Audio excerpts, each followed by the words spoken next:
Are you doing what I'm calling you to do right now, today? God doesn't want to be at the top of your list. I know that sounds like the wrong thing to say, but hang in there with me.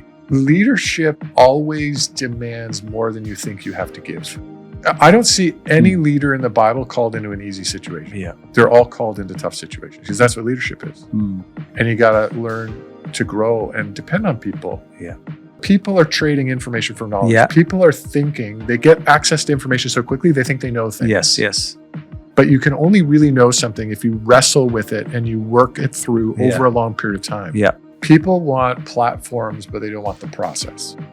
But the process is where the beauty is. Yeah. I think the leaders who are willing to wrestle to be formed will be the leaders of substance in the future.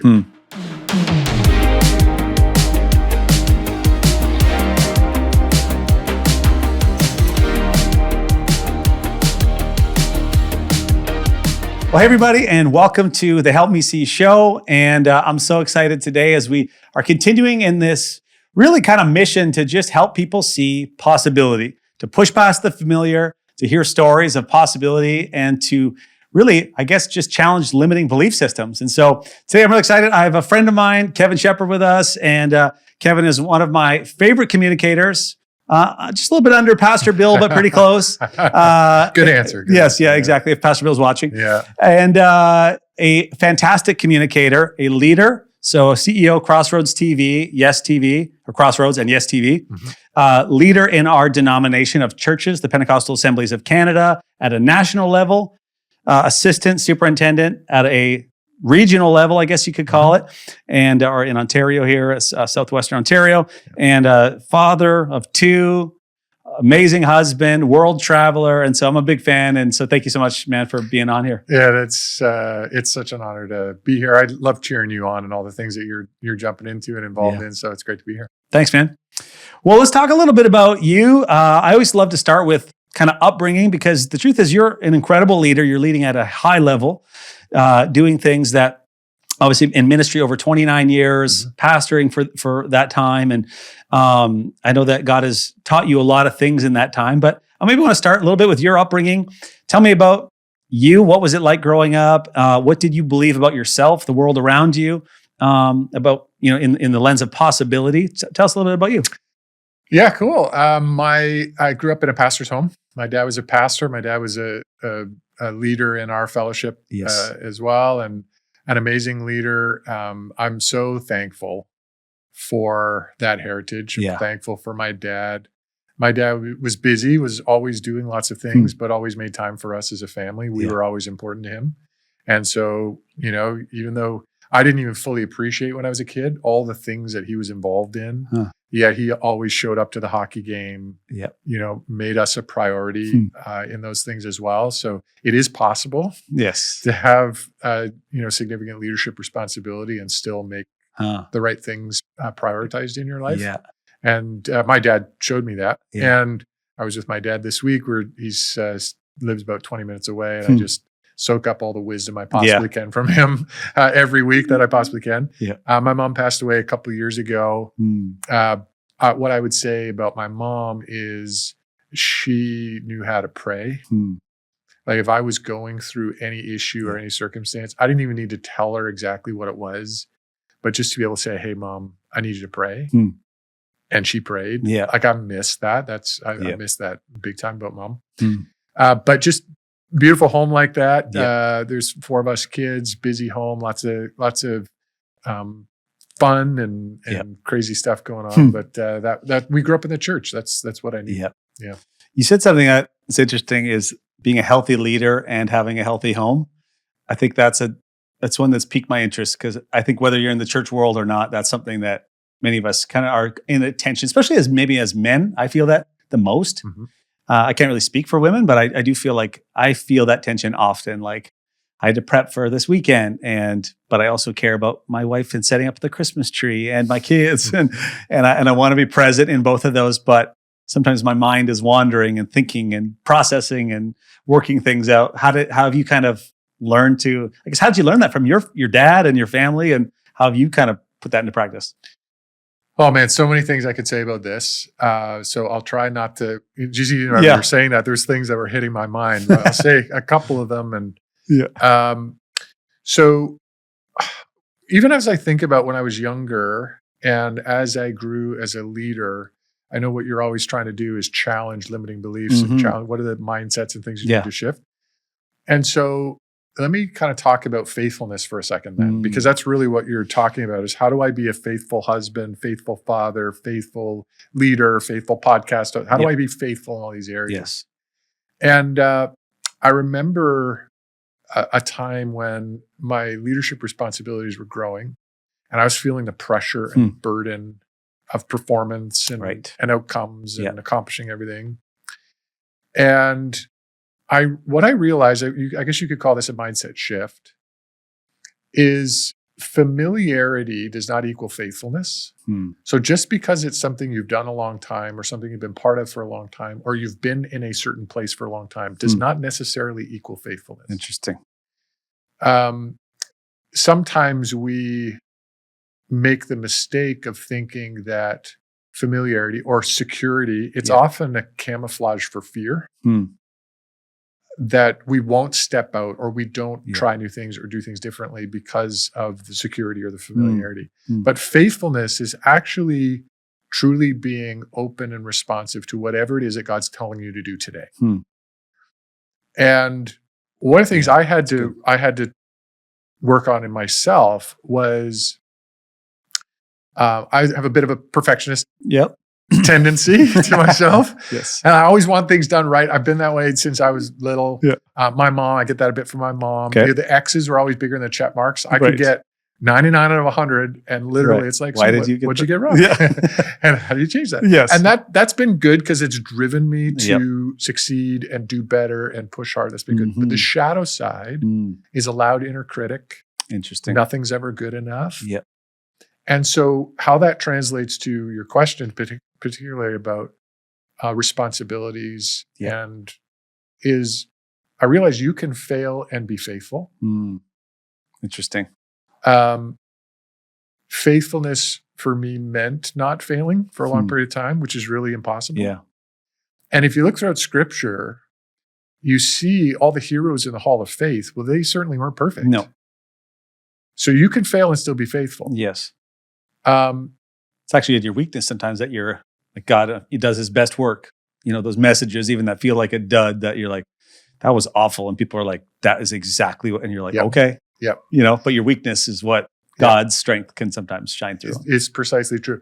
Like what confronted me one day was, you know, Noah's called to build this ark and preach though. We don't talk about that side. So build an ark. Okay, that's a crazy thing to do. Hadn't rained yet, all this stuff. And preach for over 100 years. He preached for over 100 years and 8 people were saved. And they were all his family. So imagine, right? And yet he's still in the Hall of Faith in Hebrews 11. Worst church plant ever. Like imagine if I preach for 100 years at a church and there's only 8 people left and their family. People would say, people aren't inviting me to their Help BC podcast, right? To be able to do that. But God goes, no, my equation is different. My equation is, are you doing what I'm calling you to do right now, today? That's faithfulness. The results are up to God. Does God care about numbers? Of course he does. He's got a whole book in the Bible called Numbers. But our job, our responsibility is listen and respond to what the Holy Spirit is calling me to do today, right now, in this moment, in this conversation. That's faithfulness. So I kind of went on a bit of a trail there to answer your question. But well, I've been challenged with that too recently, where I was like, again, expectations. It's Christmas. There's so many things right now, and I've been kind of like coming back to this, like, okay, what's the one thing today, and inviting God into that. You know, what's the one thing I need to do by the end of today that's most important? Or what's the, maybe even if I'm going to push it, 3 things. Okay, now I'm really, but what's that 1, 2, or 3 things? And my family needs to be part of that equation. Or, sometimes it is like, sometimes this requires what we do here.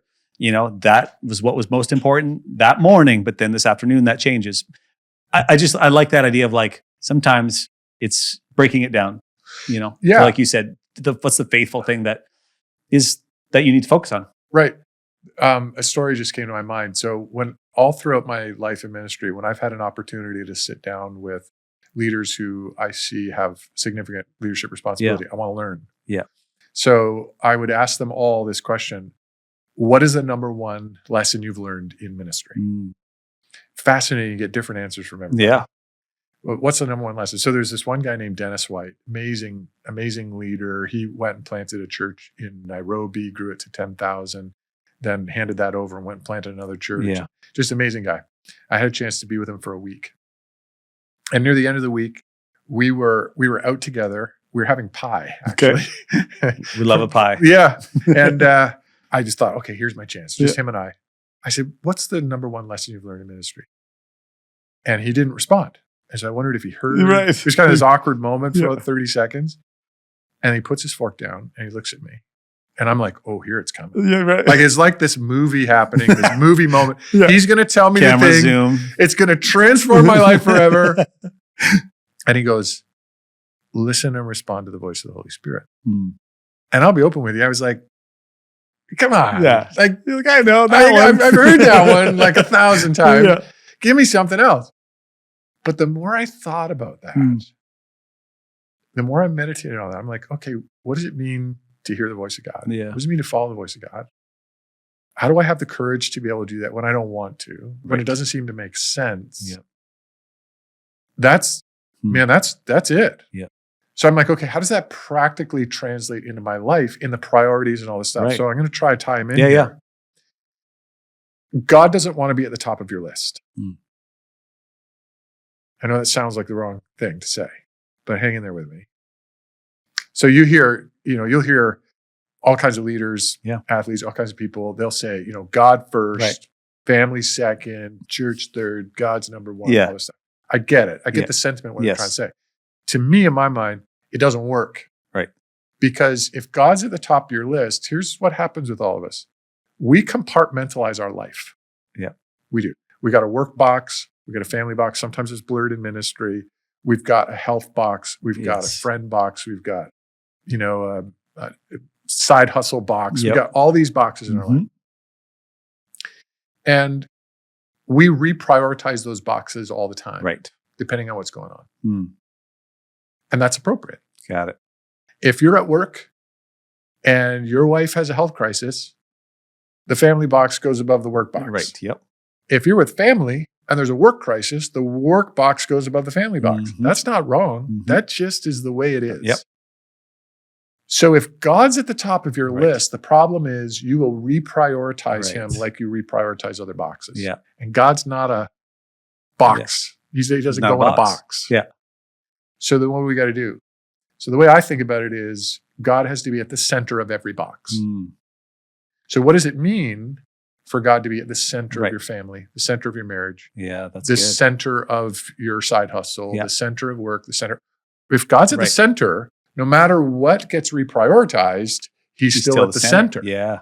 That's so good. That works. Yeah. And it maybe begs the question of, like, if I'm going to create a new box, it must have God at the center. If it doesn't, it's not worth having that box. Yep. That's interesting too.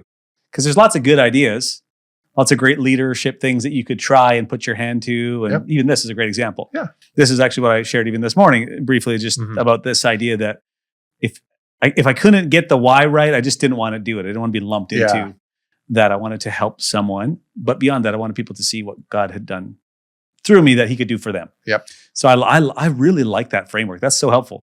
Just make sure God's in the middle of the box. That's it. That's the only way. Because I was trying to be faithful as a perfectionist. Right. I was just trying to be a faithful husband, faithful father, faithful friend, faithful citizen, faithful. And one day I had a moment in my office. I was like, it's impossible. Right.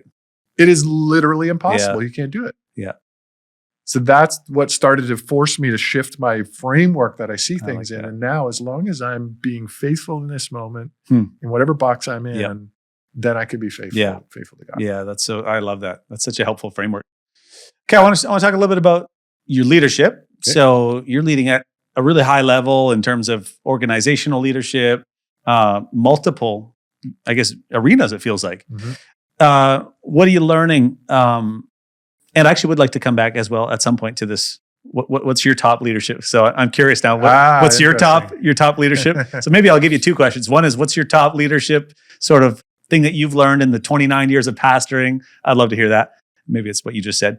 But then second is, as it relates to all these arenas of leadership, what are you learning? What are you experiencing about, I guess frameworks, belief systems, people you lead? I know there's a lot to be said about people who are just saying it's not worth it leading anymore. You know, what's even the point of putting myself out there? I just want to get what I can and do what I want to do. So I find that's an interesting thought process. I see a lot of online too, but I'm just curious. What are you seeing, learning, experiencing? Man, so much. How long is this podcast? We got some time. Nicholas has got to edit, so we'll see. So much there. Maybe I'll say this. I'm leading in a sphere and in spheres and areas that it wasn't on my bingo card. Right. Like it wasn't something I saw or foresaw or thought I was going to do. We were very fulfilled. Church was doing great. Yeah. I had a certain kind of plan, and we took a bit of a detour. We stepped into things that we didn't know much about. We had to learn a lot. It was hard. It's difficult. Yeah. It takes sacrifice and work and energy, and it's challenging. How did you make that jump, by the way? Yeah. Well, quickly, there was over 100 people that applied for the CEO position. Okay. I wasn't one of them. Okay. But was contacted by the recruiter and at first just said no. And then that contravenes one of the principles that my wife and I operate on. Okay. Which is any ministry opportunity, any opportunity comes along, we pray about it for a week. Okay. And then we decide if God wants us to learn something and go to the next step or not. And I didn't do that at first, so that was my mistake. So that's what my wife said. You're like, absolutely not. My wife said, so I told her, I was contacted by, so-and-so, but I said, no. She goes, why did you do that? Huh. I said, well, because it's just not what I thought I'd ever. She goes, well, don't we pray about it for a week? Yeah, I guess we do. So, By we, I mean you. Yes, I guess that's what we're supposed to do. So that's what I did, and it was a long process. Okay. But I will say this. My dad, who I talked about, he helps me in discernment processes all the time. Huh. And so I was walking along with him through this long process, and he said, Kev, I never tell you what to do, but there's a few too many God signposts for you to say no to this one. Okay. And so he was right. Yeah. And that's why it was a step of obedience. Yeah. And man, I've learned so much. I'm so thankful for the season. It's been over 5 years now, which I hardly believe, it was in COVID, we stepped into it too. So that's another thing. Right. It was like, man, what a crazy time to do it. Yep. To make a jump. Like this, and so I'll say this. Yep. Leadership always demands more than you think you have to give. I don't see any leader in the Bible called into an easy situation. Yeah. They're all called into tough situations because that's what leadership is. And you got to learn to grow and depend on people. Yeah. And lately I've been finding ways to articulate it in a more helpful way. Yeah. So what I'm calling it now is the problem of capable people. Okay. The problem of capable people. Yeah. I know that sounds maybe not the way you would word it. Yeah. Maybe you think the problem is incapable people. I'm tracking. Yeah. But the problem of capable people. So us as leaders, we tend to be capable. We want capable leaders. Yes. You want capable people on your team. That's on the job description. Right. We're looking for it. You want to have capacity to, when I fly for work, I don't want somebody to get on the plane and, then to hear, to get on the plane and hear that, this is your captain speaking. Welcome to my first ever flight. But don't worry, I asked ChatGPT how to fly a plane, right? That's not what I want to hear. I want to hear, I've been a pilot for 30 years. I've seen everything. So I understand that. But here's at least two problems with capable people. Yes. Capable people tend to rely on themselves instead of God. Because that's how capability works. Right. The more you do something, the more you know how you do it. To learn to trust they can do it. So they don't depend on something outside of themselves to do this thing because they know how to do it. Yeah. And that's a problem. When we're relying on ourselves instead of relying on God, then we're not actually listening or responding to the voice of the Spirit. And then faithfulness becomes something else. So That's good. I think, we have to really make sure we're asking ourselves that motivation question. So I ask myself all the time, why am I doing this? Really? I actually pause, because our brains are so good. Our hearts tell our brains to get self-justification for ourselves. So, for my family. Yeah, right. It's to help my family. Right. Why am I doing this? Really? Right. And usually I have to kind of go deeper until I get the true motive. Yes. That I can challenge myself with. But also inspire myself with. Yeah.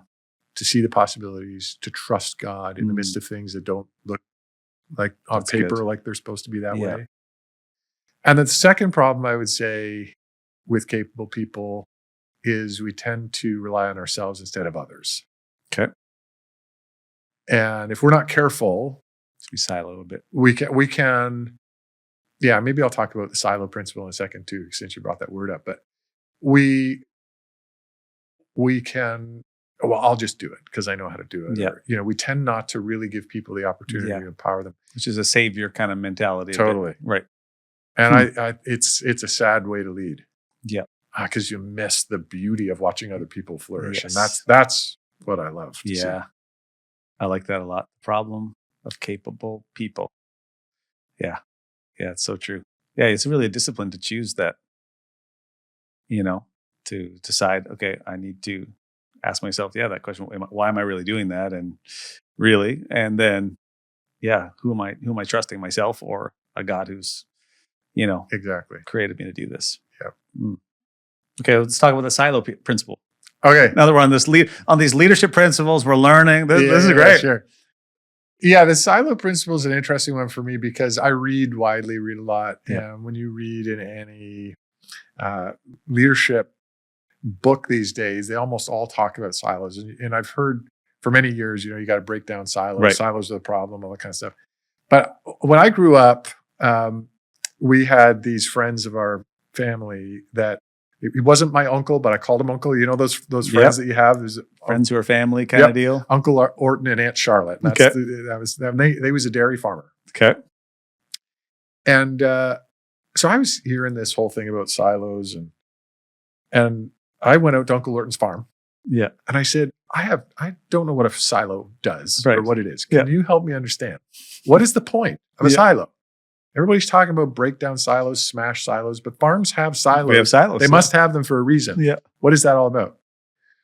And so he takes me out to his farm and we go and he shows me so I'll tell you really quick. So he's got 2 silos. One's got corn silage in it. Another got hay silage in it. They're separate because they have to mature at different moisture rates. Right. Yes. This is the crude, layman's explanation. Yeah. He would do it better than me. But ultimately, what he does is he releases them at the right time in the right measure to the cows to increase the nutrition to ultimately increase production. Right. If you didn't have silos and everything was smashed together, the output would be worse. Right. So silos aren't bad. Yep. It's it would be silly for all of the team for Central Community Church to have all their meetings together all the time. Right. It'd be a waste of everybody's time. You need silos. You actually need them to make something unique themselves and to make something unique themselves. The key is, how is it contributing back to the good of the whole? Right. Yeah. The problem with a silo is when it's not a silo. Right. Is when it's a cell, when it's restricting, when they're not thinking about the whole. That's the problem. Yeah. Or if it just sits there on its own, it's removed. So then it's not contributing. It's just literally rotting. Exactly. So the question as a leader myself is, how is this contributing to the whole of what I'm trying to accomplish? Yeah. And sometimes maybe in the right time and the right fashion. Exactly. Because that could also play a part into it too. Interesting. Anyway, I like that. That's a silo principle. Yeah, I like that. Okay. So what do you think it is in this? I don't know. Maybe I'm curious what you're experiencing about the next gen in leadership too, because I know that's one that we talk a little bit about as well. Is just there seems to be a bit of a pushback on what's the point of leading? It's just more responsibility. Not really. You're not getting paid more. And it's just like, why would I do that? I can go spend my time doing other stuff.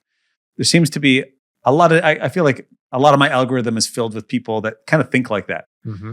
What do you think that is? And are you experiencing that? Or do you feel like, is that a vision issue? Is that you haven't given them a compelling reason to, work together in that kind of fashion we just talked about? Or is that something that you guys have experienced or not really? Oh yeah, for sure. Full transparency? Yeah. Man, I dream about a beach with no responsibilities. Like I do. Me too. I'm like, man, wouldn't it be amazing to live in Costa Rica? And just, then I actually go. Yeah. And then I come back. Yeah, exactly. And there's days when, it's sacrifice. It's hard. Yeah. And so I think, again, it's a core question about what your purpose is. Yep. And it has to be seen in the context of purpose. Here's what I think one of the challenges are. I don't profess to have this whole thing figured out. Yep. I think one of the challenges is, for a long time, and in our culture as a whole, we make the end game to have influence, to have responsibility, to have authority, to have power, to have money, to have whatever. Man, that's such a fickle end game. Yeah. And it really doesn't. Right. It really doesn't. Short. It's a short game. It is. Yeah. And so what came into my head was a John Ortberg. I don't know if you know John Ortberg. Yeah. John Ortberg quote from probably about 20 years ago. He said, Jesus had a lot to say about how his followers would be treated, and massive applause was not one of them. Right. Right? Whoa. So if we are trying to do these things, and the reason we're doing these things is to get all of that, it's like, that's why it's going to feel not worth it. Yes. For sure. And it's it's kind of a little bit lonelier as you get in this thing. It's not like it's getting more friends doing it necessarily. It's actually a bit of a lonely road. Yeah. Huh. It's got to be about something deeper. Yeah. Something else. So I really encourage everybody, and I try to live this myself, to have your own personal purpose really clearly defined. Yeah. And that's what you keep coming back to when the days are hard, when it's lonely, when it's difficult. So you got to know your why. Yeah. I love that. That's so good. Okay. Well, we could talk about that for a long time, but I want to talk about a few other things as well. Media. I'm curious. What are you learning? What are you seeing? Being a part of a network like you are, like what's the future of that? That's an area that I feel like I don't know a lot about. So I'm curious, what are you seeing in terms of creative possibility there? Is that world growing, shrinking? What's happening? Yes. Okay. Like it's crazy right now. Like everything's changing. Right. Fast. What are you seeing like future wise? Like what are you guys learning? Yeah. And I've been in this for 5 years. It's not like I'm a media mogul or anything like that. Or like I've learned a lot in those 5 years, but everything has shifted even so dramatically in those 5 years. So we have a linear national broadcast television network, it's been around for over 25 years. And so that's a whole interesting world that I didn't know much about. I told the board when they were interviewing me, I'm like, I don't know anything about the broadcast industry. Yeah. What I do know is, and have opportunity to do, is serve people and empower people to accomplish things. Mm-hmm. That's what I can do. Yeah. I can learn about the broadcast industry, but really every industry is about people. Yeah. And serving people and helping people become who God's created them to become. That's what I do. And yes. if that's something I can help with in this place, great. Yeah. So we've learned a lot. I mean, obviously everything's going digital, as we know. So we had to transform digital. So we've had, lots of growth on our digital side, which has been really exciting and fun. I'll tell you something interesting. Yeah. So our YouTube channel for one of our shows is called 100 Huntley Street. It's been around for years and years and years. Guy that started it is named David Maines. Yeah. And it's reached millions of people. Yeah. I grew up around, my mom used to watch it all the time. Yeah. I grew up with Mine too. Yeah. And amazing history, amazing legacy. But they weren't really leveraging digital very well. Okay. And so that channel's grown significantly till now. We're about 800,000 subs on that 100 Huntley Street on YouTube. Yes. As we were growing, YouTube reached out to us. Interesting. And the strat team of YouTube asked us this question. What are we doing, YouTube? What are we doing that you're trusting us as your platform for media? Huh. It wasn't us trying to, it wasn't the other way around, Yeah. It was YouTube asking a really good question Like you're trusting us with your content. What are we doing to make you trust us? Yeah. So we had a really good conversation with them about strategy and about algorithms, all that kind of stuff, which helped us as well. Yeah. Why did they do that? And how did you respond to that? Yeah. So we responded by, opportunity. So to me, everything's about gospel opportunity. So to answer your question a little more directly. Sure. I think we have a time in our world today, Justin, where we can reach more people. That's crazy. Around the world. Yeah. Easier, more economically than ever before. Yes. We must take advantage of this. And I know there's downsides and I know there's bad actors and I get that. Yeah. But man, what an opportunity to redeem spaces and lean in and figure it out.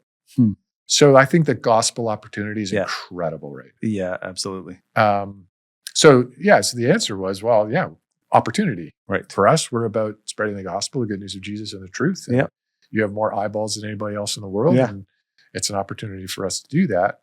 And then we talked about what would take away that trust from us. Right. And how that's censorship or whatever, different things like that. Yep. Exactly. And so then we that was great. And that helped our leader, his name's John, of that space, just, even grow it even more, just do even more things. So that's I feel like that's a conversation that like YouTube is out, like who is YouTube and how did they call you and how did they, I feel like that's such a curious question of, okay, well then, how would we articulate that and how would we navigate that?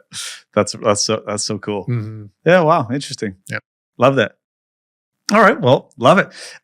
Okay. Well, the other thing that's really great about you is you are an incredible communicator. So I do want to talk about that creative crafting part of how you communicate, because I see you as one of the top. Actually, funny enough, I was talking to my dad, and he said he heard you at a camp in Manitoba, and he's like, he's like, well, he's one of our best speakers we've ever had there, and I was like, oh, that's awesome. So, that's neat. so I respect you in this arena. How do you approach communication? Okay, so let me start by saying this. It's always been incredibly hard for me. Like writing a 2-minute speech about cats when I was in grade 3 was so hard. Yes. It's always been difficult for me. Okay. It's always been hard work. Got it. So you work hard at this craft. I work hard. Got it. And sometimes I question God, like, God, why do you have me as a pastor when I've got to communicate every week? And this is so hard for me. Yes. And I say that to somebody now, and I thank you. The things you say about communication, I want to receive that because receive it. It's meaningful to hear. I don't always feel that personally. Right. So it's meaningful, Justin, to hear from you. Like just for context too, for those that are listening, when you've come multiple times to guest speak here at our church. The things that you research before you get here, the things that you think about are things that nobody thinks about. It makes it hard for us to invite guests because you'll research the series. You'll actually listen to those messages. For sure. You'll reference things that we talked about. You'll talk as though you're one of us because you know things and you know Miles and Pastor Bill's grandson. And so you're making these ties that are like just like win, like deposit. People are like, oh, I trust this guy. Right. So those are things that I feel like people don't think of doing. But anyways, that's just a little aside. Okay, so good. So let me fast forward a little bit. So really, really hard. Jumped into being a pastor, but I had space between when I was preaching because there was a lead pastor. So I didn't have to do it as much, so I had more time. Yes. Then when I became a lead pastor, I'm like, I'm on every week. Every week, yeah. I don't have time. How do I do this? Like, this is impossible. So what I did, a couple things, is I listened to my sermon 3 times every week after I preached it. Okay. Hard thing to do. That's hard painful. to listen to yourself. That's painful. But I was able to identify things like, oh, I paused differently there. Oh, I've got a filler word that could be distracting for other people. Interesting. I wish I said that differently. Oh, I said that better. And so I started to just really work on how I sounded. Right. I researched and listened to a wide variety of communicators to learn some things from different communicators. So I studied for a long time about how to do it. I realized at one point in time, I wanted to internalize my messages instead of looking at a manuscript. Yeah. Because I wanted it to be like this. I wanted it to be, you could have 1,000 people sitting there. I want to be like we're sitting right across the table from each other. Yeah. And to be stuck to notes would put a barrier between the two of you. Yeah. So in doing that, I pray through my sermons for a long period of time. So well, I manuscript, I write, I think, I research. Yeah. And then after I've kind of got it crafted, I'll spend about 2.5 to 3 hours where all I'm doing is praying through all the points. Okay. And that's how it gets. I call it internalized. Yeah, getting it inside. Not memorized, but it's enough. So it'll come out of you. It's not just exactly. Yeah. So there's that. I would also say this. One of the things I learned as a communicator and as a pastor was I would say I write a year's worth of sermons every week. What I mean is I have a document of all these things that you've learned. When I read, that I just populate all the time. Yeah. So when I sit down to write about something or sit down to talk about something, I've got some stuff that I can reference. A little repository of things that are just keeping. But I will say I would say the most important thing that I've learned about communication and about my journey of communication, how hard it's been. And my concern, actually, we will talk about what's going on in society, that kind of thing. So I'm an early tech adopter, love tech. Yeah. I geek out on it all the time. Okay. So don't hear what I'm about to say as being a Luddite or something, or that I'm not interested in tech or AI. I am. I'm in it. I'm in the world. We're innovating things all the time. Yes. However, I think people these days are trading information for knowledge. Because information is so quick and we can get it so fast. Yeah. They think they know things. But information is not the same as knowledge. You can only really know something through experience. Yeah. And you can only really fully experience something through wrestling with it over a long period of time. So there's a guy named Saadia Goen. That's good. He wrote this kind of rationalist work in Iraq, I think it was, Jewish philosopher. And he wrote this book where his premise of his book was, if God wanted us to know the answers, why didn't he just tell us? Because we go through life, we have questions about everything. Yeah. Why things are just happening. Kids, why? He's like, why wouldn't God just tell us? Like, it's easier. Yeah. Why are they slaves? Right. Right. Exactly. So he goes through this whole book. And at the end, the answer is because if he told us, we wouldn't know. Interesting. Paul, what comes to my mind right now too, is Paul the Apostle articulates the difference between gnosis and epignosis or eidemin. Okay. So gnosis, knowledge, epignosis, or eidemin, which is knowledge by experience. There's some things that you can only fully know when you know them by experience. Right. You can read a book about how to swim all you want, but you got to jump in a pool at some point in time to know how to swim. Yeah. Say that again. So knowledge and information. Yeah. So people are trading information for knowledge. Yeah. People are thinking, they get access to information so quickly, they think they know things. Yes. But you can only really know something if you wrestle with it and you work it through over a long period of time. Yeah. And so I would say this about leaders in the future and leaders who will do significant things and be able to handle the pressures of leadership. Yeah. I think the leaders who are willing to wrestle to be formed will be the leaders of substance in the future. But leaders who aren't willing to wrestle and aren't willing to go through the difficulty, they will struggle with the pressures of life and the pressures of leadership. Yes. They won't be able to be relied upon. That's such an interesting thing that you bring that up, because you put words to something that I've kind of wrestled with in the, like, I kind of make jokes sometimes that, everybody has a podcast, everybody has a new thing, but what sometimes is interesting is I look at what's being said, or it's information maybe, right? It's things that a great chat GPT, even sometimes the formatting, I'm like, I can literally see that you didn't write that. Yeah. And maybe instead of being a thought leader in that area, maybe for more than 2 months, maybe you could practice being a faithful leader who's wrestled that, who's experienced that, who has had to lead when it was really hard through that. Because I trust you based on the fact that you led through COVID, or you led through that hard thing, or you lost someone and you've managed to keep a soft heart, or whatever it is that they're talking about. There's a difference between knowledge and information. There is a difference. There is a world of difference. And you feel it. Oh. You maybe can't always articulate it, but you feel it. Yep. And God allows us That's the. He allows us to go through the hardship and the struggle and the difficulty and the challenge. And he's gracious to us when we're young as well, and we think we know. Oh man! Like I think that's the other thing is so not only is that his mercy and his grace for us when we think we know, which makes me even sometimes question how much do I still even think that I know through forged in the fire or whatever I want to say that I'm still needing to challenge. People want platforms, but they don't want the process. But the process is where the beauty is. Yeah.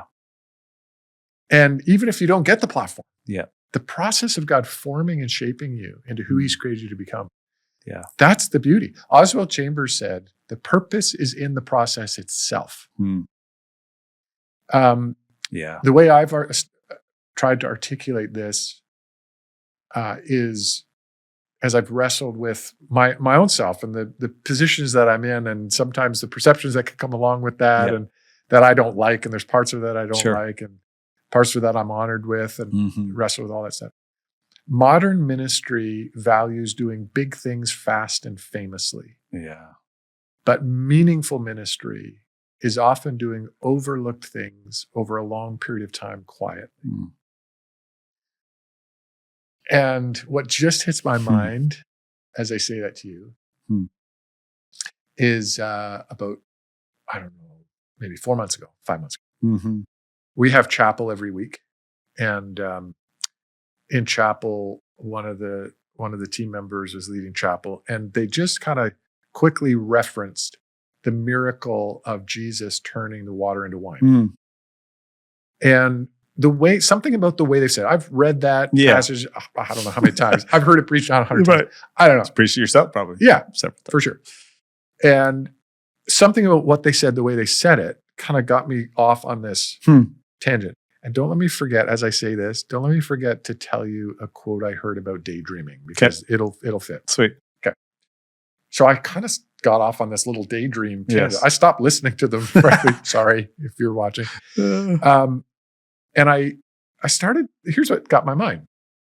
So Jesus, in the story, if you're not familiar with the story, there's a wedding, they run out of wine. Jesus' mother comes and says, hey, we need more wine, do a miracle. And Jesus is like, it's not my time yet. She's like, we need some wine, do a miracle. So his response was, instead of just go and fill the vats with wine, he says to the servants, go fill the vats with water. And for some reason, it hit my mind. I was like, what would be involved in them doing that? I'd never thought of that before. They didn't have taps. They weren't just going to go, okay, filled. And 10 minutes later, okay, Jesus, we're done. No, they would have had to go to the water source. They would have had to fill them in smaller. These vats would have been huge because they were community weddings. So fill them with a smaller bucket. Somehow get that bucket to the place where they're having the wedding. Fill it. Go back. Maybe it was hot. I don't know what time of day it was, how difficult it was. It would have taken them a long time. Which would have been irritating. Like, Jesus, why are you doing that? Frustrated. Why am I doing this? Why am I filling it with water? We need wine, Jesus, not water. What am I doing here? And I was thinking about that. Process. Oh, buddy. The process. I just got to be a water bringer. I can't turn water to wine. I can't do that. God will do for us things that we can't do for ourselves. But he won't do for us what he calls us to do. And these faithful water bringers ended up being in proximity for this incredible miracle. And so I think sometimes God calls us to do things that we're frustrated, that are hard, that are arduous, that are hot and difficult. And we wonder why in the world we're doing them. Just recognize that if, again, God's at the center, if you're doing this for him because he called you to do it, just keep bringing the water. Just get up and keep bringing the water. Oh, that's so good. Keep doing the work. Keep pushing. And God will make it something you couldn't make it. And even if it doesn't become the biggest podcast in the world, it doesn't matter. Yeah. You're being faithful. Yeah. You just keep bringing the water. Yeah. I love that so much. I feel like that's such a good word for me and for so many people, that just we elevate this big shiny thing that we think we should have within like a short amount of time. And I just want to be faithful. That's it. I just got to be faithful. That's it. Yeah. That's really good. Okay. One last thing. Yeah. Oh, you wanted to talk about daydreaming. Oh, thank you. Because sometimes I daydream and I forget. Yeah. Okay. So when you talk, I love what you're doing, by the way. I love that you're challenging limiting beliefs and you're helping us have perspective, because it's so incredibly important. And there's a quote that I ran into about a year ago by T.E. Lawrence, probably in the 20s. I'm going to shape it a little bit because he just says men. So I say men and women. Okay. Because I think it applies to everybody. Yeah. But when I was a kid, when I was growing up, I'm a thinker. And daydreaming was bad. Okay. I'm off over here. Like happened when in that chapel time. And they're like, something happens and I'm going down this road and I'm thinking about all these things, but I'm not paying attention to what's going on. Right. And that was a problem, Yeah. Well, this freed me finally after I'm over 50. And all of a sudden I'm like, where was this quote all my life? He said this: all men and women dream, but not equally. Those who dream by night in the dusty recesses of their minds awake to find it was all vanity. But the dreamers of the day are dangerous men and women, for they may act on their dreams to make them possible. If we're only dreaming at night when we're sleeping, you wake up and you're like, what was that? Yeah. But if you're dreaming during the day, let's go. If you can actually dream about what could be, yes, you're awake. Yeah. You see the challenges. You see the issues. You see the obstacles. You see the roadblocks. But you see the dream beyond it. The dreamers of the day are people who can actually act on their dreams to make them possible. And if Christ is in the middle of that box, imagine what is even more possible. That's it. It's about infinite possibility. Infinite possibility. Oh, that's so good, Kevin. That's so good. I needed that today. That's so good. Okay, I want to dream with you just for our last little bit of our time. Yeah. What in the sandbox of your heart, mind, soul, what are you excited about in the future? What are you dreaming about? What are you daydreaming about? I can't wait to be a grandpa. Okay. This is not an announcement, by the way. My kids I think we need to know here. Yeah. I wish. I'm not pressuring my son and his wife, but I can't wait to be a grandpa. When you talk about what's exciting, like I love being a dad. Okay. I can't wait to be a grandpa. That's awesome. But I'm trying to be patient. Okay, yeah. God's time. Bide your time. Stuff, so I'm very excited to be a grandpa at some point in time. Okay, I got this dream. Yeah. And is this one that you've been sharing, or just kind of? Yeah, it's just been sort of percolating a little bit. I've been starting to share it. Yeah. That's a whole nother topic, by the way, is when to share. Yeah. Oh. Because sometimes you get a dopamine from sharing, then you don't actually do it. Anyways, that's a whole other thing. Absolutely true. And there's sometimes it's irresponsible to share too early. Yeah. It's like a child. Like it's you can build expectation that forms disappointment, right, in people, which is not God's plan. If you share something too early, so it was important to not. Sorry, that's a little aside there. Oh yeah, I think we could do a lot of these because there's all kinds of just kind of. I love talking about little web here. Yeah. So, okay, John 17. Okay, the prayer of Jesus, as long as recorded prayer of Jesus in the Bible, and all of a sudden, Jesus looks up to heaven and he says, "Father, the hour has come." Like, can you imagine what it was like for the disciples in that moment where he's like, the hour has come. What do you mean the hour has come? Everything we've been working toward, it's like it's happening, it's Yeah. on, right? So they're like, what is he saying in this moment? What's he about to say? Mm-hmm. So he prays about himself, which is interesting at Yeah. the beginning. Yeah. And he prays. He's talking to the Father. And he prays, that he's the eternal one, the Father is sent. He talks about him being the only way is really important. And he prays for the disciples who are there with him. And then he prays for us. Right. And he prays this. I pray, Father, that they will be one as you and I are one. Yeah. When they are one as you and I are one, then the world will believe that you sent me, and you love them as much as you love me. So, bro, think about that for a second. The answer to the salvation of the world is the unity of the church. Right.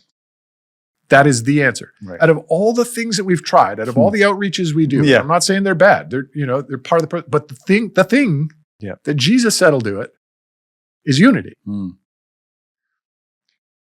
And so I got thinking about that. I'm like, I don't know about you. Yeah. You're very real. So this is true for you, I'm sure. Sometimes you get frustrated when God doesn't answer your prayers. Right. Timing, all that kind of stuff. Yeah. Why isn't he doing it the way I want him? Yes. And so I've been saying lately, well, yeah, but Jesus prayed this prayer 2,000 years ago. Yeah. And he's been praying. The Bible says he's forever making intercession with the Father. Yeah. He's been praying this prayer for 2,000 years, and we haven't become the answer to his prayer yet. Right. How about we try to become the answer to his prayer? Yeah. Before we demand him to answer some more of our prayers. So that's really what I'm challenged by, dreaming about and excited about. Right. I'm like, what if? Yeah. Because I'm curious, like what that looks like. Because I know that's where everyone gets hung up on the practical. Yeah. Because they're like, we don't want to do worship services together. Yeah. And it's got to be more than that. And their approach is different. And, all the things you want to name that we all feel and know. And what does it actually look like and what does it actually mean? So that's what I'm pushing on right now. Interesting. Leader of a Christian charity and influence in a few. I've actually brought together some leaders and we're talking about practically what does it look like? Well, how does it actually live its way out in a week to week? And so I don't know. I don't know all the answers yet. What are a couple ideas of like things that are like floating around that are like, oh, maybe that's what unity could look like, or maybe it's like this. Yeah. Because I feel like maybe that's a bit of a sandbox not many people have given a lot of good thought to. Yeah, I think so. I think, it's obviously people talk about we need unity and we want unity. We're seeing it in our fractured world, right now more than ever. I mean, a fragmented church is not in a position to help a fragmented world. Right. So we've got to do better there. It's actually what made the Blue Jays so beautiful. Oh, precisely. Like, when I watched it, I thought, this is the first time I felt like we were together as a nation, like in a long time. It felt really beautiful. It was a sad little ending there, but I still was like, I love how I felt. We're in this together. Yeah. So something about that I felt like that was a spiritual actually experience. Absolutely. And from that team, like you could hear it in that team. Yeah. They were the same. They were ragtag. They're, ragtag bunch of people. Putting themselves, put the team ahead of themselves. All the time. Like I love that. Just real, authentic guys. Yeah. No business being in the World Series this year if you looked at how they started. Right. But that's the power of unity. It's the power of team. It's the power of serving. Yeah.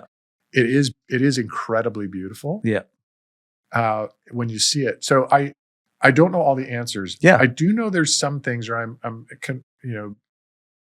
recognizing and addressing some things that I know we need to deal with, which is protectionism. Right. Our own security. Yeah. It's not until, like the Blue Jays, it's not until every individual goes, I'm actually not in it for me anymore. Got it. So laying down ego, laying down your stuff, your possession, your building, your whatever you want to. Only when. Yeah. Like only when we say, I'm actually, I'm okay if Justin gets the profile and not me. Right. I'm okay if, they succeed. I'm actually celebrating. I'm going to do whatever I can for them to succeed. Yeah. And my name's not on it. Nobody needs to know. Yeah. It's only when we dial back the protectionism and the ego. Yeah. We somehow get there. Right. That will really see unity thrive. I think Blue Jays example is a great one. Yeah. And that is a journey that I think is going to take me some time to figure out. Yeah. Personally, there's areas in my life personally I got to deal with that. I think every leader has that. Yeah. Organizationally, we're trying to work on some of that. But what does it look like for us to really, truly, not just in words, but in deeds, actually submit and surrender ourselves to the good of others fully and wholly? Yeah. Yeah. Do you think that has to be applied? I mean, I'm just curious. Do you think that has to be applied because I feel like the way it's always painted is it has to be across churches. Can that be within your own church? Sure. Could that be in your own family, your life? Does it have to be, across the churches as we've made them, or is that across the universal? I'm just thinking out loud, I guess, a little bit, because I know that it's always painted a little bit like, well, if our churches just work together, then it would. But it's always painted as a very pointed, specific thing that I'm like, is that going to be the thing that makes people feel united around? Like, because we sang that thing together, like, is that really going to, is that what we're talking about? I think that's what I kind of wrestle with sometimes. Like, what is that? Like, is it how we love each other? Is it how we prop each other up? Or is it a posture? Is it deed? Is it all of it? I don't know. That's where I kind of sometimes find myself, because I agree. I actually agree with you. I feel like I just sometimes don't know quite how to do that. Exactly. So I think that's something we've got to live into. Yeah. And I love those questions. We make things complicated. God makes them simple. Right. You see that all the time. Yep. So Jesus is like, okay, 613 laws, prophets, 2. Right. Which are really 1. Yes. Love the Lord your God with all your soul, mind, love your neighbor as yourself. So I think obviously there is the basis for a lot of it. And that's one of the things that you guys at Central do so incredibly well. And that's why the Lord is doing so many great things here and continue to bless your community and beyond. And I just believe God has even so much more than you guys can even ask or imagine or understand. As long as you keep your heart where it needs to be and keep all that where it is. So what is it? Here let me say this. I mean, I don't really know. I think we got to live into this. But I think when we get to heaven, you know what I think the loudest sound is going to be in heaven? I don't know if you've ever thought of that. No. Yeah, what the loudest sound is. Okay, a couple thoughts. One is, I wonder what God's singing voice sounds like. Right. Because Zephaniah says he sings over us. Yeah. Well, that's a funny one, because that, like, we only know 12 notes and like frequencies. I mean, like, I've thought about that sometimes, of like, there's frequencies you've never heard, or like harmonies, like notes you've never thought of, like, or like like we only know 12. Yeah, like that, like that's a crazy, right? But yes. So I can't even imagine what that's going to be like, but it's going to be amazing. But here's what I think the loudest sound in heaven is going to be. Oh. Oh, that was you. Oh, you did that. Oh, that's what you meant. That's So I think that's going to be part of it. I don't think we're going to get it perfectly right, because we're fallen and we don't get things right. I think we can get it more right than we're getting. Yeah. I don't think we'll get it perfect on this side of heaven. The goal is to try to do a little better today than I did yesterday. Yeah. And so, I think we're too contained too often. We're like, well, unity is about my baseball team working together well. And that's part of it. But what's the bigger picture, and what's God really calling us to? Yeah. And so I think, on this journey of just asking ourselves every day. So I actually have some questions I ask myself before I go to sleep every day. I'd love to hear those. Okay. I'll tell you them. So one of the questions I ask myself every day. So this started with my kids. Okay. So we're kind of full circling here all the way to the beginning. Love it. We talked about family. We talked about kids. It's a good place to land. Yeah. So one of the things we stumbled into is the Shema, which is, Shema means hear. Okay. In Hebrew, it's the beginning of Hear, O Israel. And it's Moses saying to the Israelites, the Lord is one. Lord is one. Lord is God. Right. Yeah. Love the Lord your God with all, And he says, repeat these things again and again to your children. Right. Talk about them when you're on the road, when you're at home, when you're put them on your forehead. Yep. Wear them on your wrists. Right. So we call that drive time, go time, bedtime, mealtime. Okay. And so what we realized is we want to make our relationship with God, with our family, normal in the regular rhythm of our life. And so I think so many parents, we feel intimidated because we're the primary spiritual responsibility for our children. It's not your church. Right. It's you. Yeah. That's God. That's the mandate God's given you. But we feel like intimidated. We lean into our kids' lives with homework and their friends and make sure they eat well. And we know how to lean in to make all those things. Yeah. But parents have a hard time leaning in spiritually. Right. Probably because it's back to the full circle, the box. That's it. It's a box. Exactly. That the youth pastor will fix on Wednesdays. It's right. It's Pastor Bill's responsibility to figure out how this whole thing works so that my kid grows to be a good spiritual child. You know, the average church has 40 hours with the average kid a year. But the average parent, when you take out work and all their responsibilities, has 3,000. We just can't. You just can't compete. Yeah. There's no way. Yeah. So in the regular rhythm of our life, though, we can make God normal. That's why Moses said that like that. Yeah. That's why God had Moses say that. So in the regular rhythm of our life. So bedtime. So I'll talk about bedtime last because that's the point of this story. So mealtime. So when you're at home, Moses says. So we tried to take time for meals together. And I know life is crazy and you're going to the hockey practice and piano lessons and all that kind of stuff. We tried to make time for that. And at some point in time in our meal, we just say something about where we saw God in our day. I like that. And it was just normal. It was just normal to talk about where we saw God in our day. Go time. So when the kids are leaving, we always had a brief time to pray. And sometimes it was really quick because they're rushing to get to the bus, But I'd give them one thought that I want them thinking about for the day. That usually came back at mealtime. Okay. One thought, think about it. Be kind to somebody today. Something simple. Yeah. But that rings in their ears. And then we'd pray.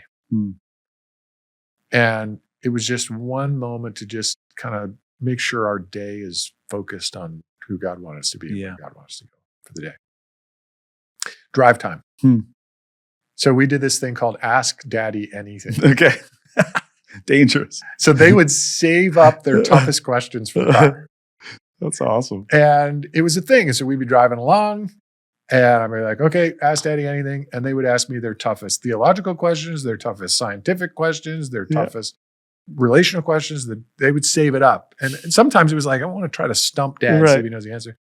But other times it was just, they had something they were really wrestling with. And it was a place that became normal to kind of talk about the deeper issues of life. I loved it because if it got awkward, they were buckled in. They can't go anywhere. We just You're stuck. Going. But then bedtime. So bedtime is the most tender time for kids. Yeah.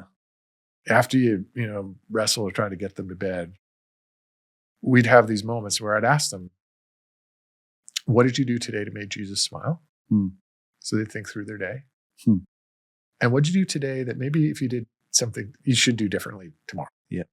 And we'd reflect. We'd do it in the context of encouraging ourselves first, which is important. Yeah. And then I'd say to them, have your own worship time. So we'd read the Bible, we'd pray, but have your own worship time. Pray and worship yourself. Because you have to learn how to do this. It's your, don't depend on Daddy to do it. And I'll tell you, bro, some of the most meaningful moments in my life are not on the stage. Beautiful. They're not leading big organizations. It's walking by my daughter's bedroom and hearing her in the dark worshiping Jesus. There's nothing better than that. It's beautiful. And so that reflective process, I was doing that for them, but I wasn't doing it myself. And I was like, oh, wait a minute. I'm doing this to try to form them. And I'm like, I got to be formed, Sorry about that. I'm a crier. So I started asking myself these formation questions. Yeah. So one of them is, am I praying only when I have to?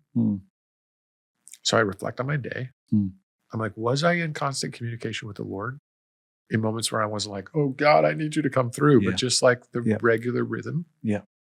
Am I praying only when I have to? Can I do what I'm doing without God? So going back to that familiarity versus faithfulness thing. Am I just in a place where it's safe and it's easy and it's secure and it's known and it's comfortable? Or am I pushing and challenging myself to believe God and follow God and step out of things? I'm like, God, I don't know what I'm doing. I need you. yes, I'm a capable leader, Hmm. but my capability is nothing compared to your possibility. Yeah. So am I?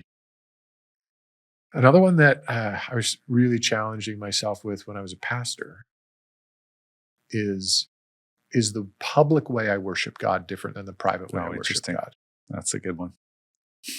And so I wanted to go through my day and go, am I as deeply engaged Yes. in worship with the Lord when nobody sees me? Right. As I am when I'm in the front row. Yeah. Yeah. And Yeah. so I reflect and I as I'm going to sleep, that's what I'm thinking about. Not ruminating on the difficulties of the day, but just trying to be faithful. And so then as soon as I wake up in the morning, my morning thought is, okay, God, what do you want to do today? Yeah, I love that. To me, the word I hear when you're speaking is just it's integrated. It's like it's all connected. It's in and through, and it's not like it's the opposite of compartmentalized. It's integrated in every aspect, and it's desperate for the authentic answer, the real, the truth, not the right answer or the one that's supposed to be. It's God. Like, I want to know, are we actually, are we connected? What do you want to do? It's this partnership. It's I think what we're craving and hungry and desperate for, but don't always know how to find in our busy lives. And sometimes, like you even said, technology, like I've been purposely trying to I got to leave it. Right. Because I'm actually like, I'm not listening. I'm numbing. Like I gotta remove it because I'm not integrated, you know? Yeah. And I'm with you. I'm a tech guy. I love this stuff, but I do feel like sometimes I'm lost in the noise. And I got to get back to that. But that's what I hear when I hear you talk about, like, that's just as you say that, lost in the noise, the word that comes to me is absurd, because I think somebody will fact check me on this, but I think the word absurdity, absurdus in Latin, is noise. Oh, interesting. I think it just hit me now. Yeah. So I think that's what's happening right now. There's so much noise. Right. It's become absurd. It's become absurd. Yeah. And even if, as we talked about communicating, I think the best communicators are not just the ones who've learned to say something well. Yeah. But to really learn and know something well. Yeah. And notice. Like the best. To acknowledge it. The best communicators are best noticers. Like Seinfeld, his humor is so simple. Yes. He's just noticing things. Yeah. There's intentional. Yeah. Bill will talk about that sometimes. He's almost inverted his message. It's like it's what he receives from people is what he's actually speaking to. Like it's not a one way.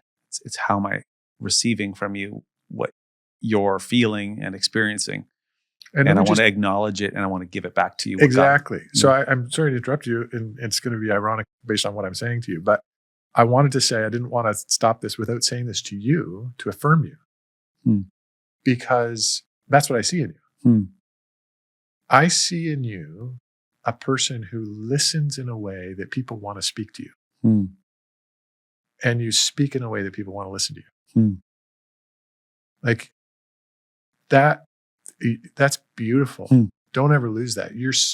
It's such a beautiful way that God is forming and shaping you, Justin. You're a great listener. You listen really well to me. And I maybe talk too much. You listen really well to me today. You ask thoughtful questions. You engage really well. It's meaningful to me as an individual, the fact that you're giving me your attention right now. Yep. But you also speak in a way that I'm like, I actually want to flip this podcast around. Right. I've been, stopping myself the whole time going, I want to talk to you more about that. Tell me more about that. We'll talk. Yeah. But I just want to. No, thank you. Thank you. Yeah. It's interesting because I do feel like, I think one of the biggest gifts is being seen and heard and having somebody see your soul. And, Mel and I talk a lot about healing frequency, actually. Erwin McManus, he's my guy. He's got a book on the frequencies that when you speak, people don't hear words, actually hear frequencies. Oh, interesting. And it's really like shifted the way I think about. Sometimes it's commander frequency, sometimes it's challenger, sometimes, and that's what that needs. Sometimes there's a fire and you need a commander. Sometimes it's a healer. And when you speak, people feel seen and they feel like there's something that is being restored in them. Sometimes it's maven. It's like you're almost like an Elon Musk. You're speaking in a language they almost don't know. You're imagining a world you're creating. I think there's a couple others I'm missing there, but anyways, motivator. That's another one. Look that up. So I like that because for me, there's something to be said about, being seen and helping others feel that way too. And I think when you're seen, there's a part of you that you can be your true authentic self, and then you can become the better version of yourself. So thank you. Thank you for that. Well, you've encouraged me, man. I love for me, my takeaway, I think, is I want to find ways to continue to put Jesus in the center of all the things. I want to be integrated. I want to be connected to him through my day. And I think that is the answer to possibility at its core. Yep. And I love how he's, God's doing that in you, and it's inspirational. And so, thank you, man, for sharing. And I know people are going to be encouraged. If you're listening, and if you have a question, you can shoot us an email at hello@helpmec.ca. But thank you, man, for sharing. I appreciate you. Absolutely honored to be here and be part of this. So thanks. It's awesome. Thank you. Hey, thanks so much for watching. And if you like this video and want to see more like it, just hit that subscribe button, leave a comment, or you can follow me on Instagram at Driedger.